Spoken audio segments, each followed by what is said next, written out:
वश शादांबे तो इच मगिंदे गम तो मनी दिलबर दोस्त बेना सनम चोलच कने चारे मनाने चम्मी पर तो कुर्बान बीन मनी रास्ते चम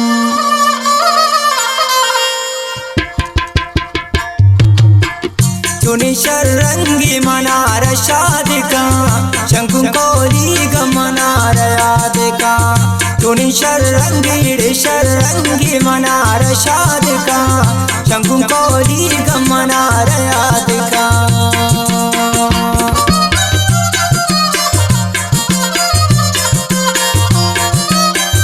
ये गाना खातर फरमाइशों से वही करीम आवारा वाला है अता बलोच तिर्क जवाला फरमाइश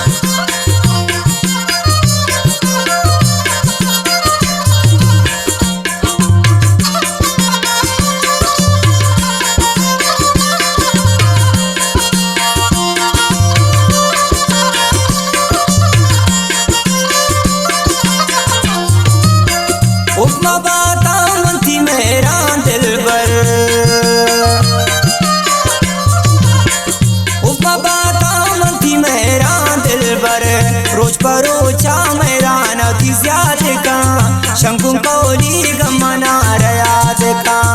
तूने शरंगी मना याद का शंकु कोली गमना शाद का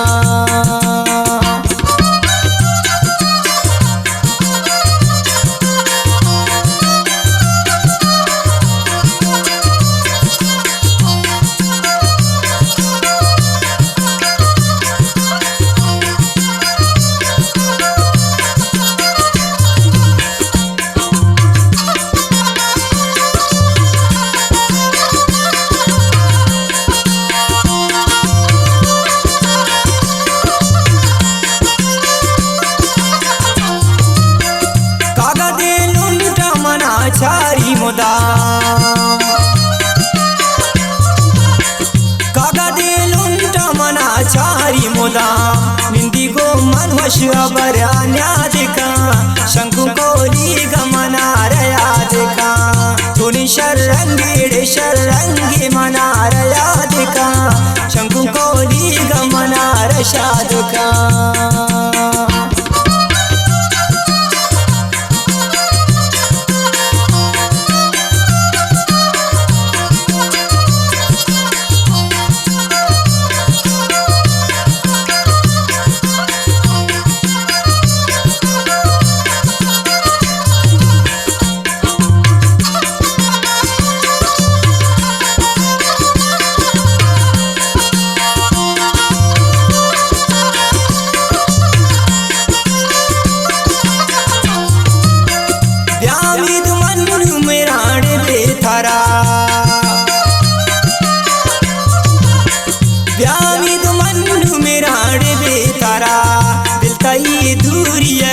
फरियाद का शंकु कोली गमना याद का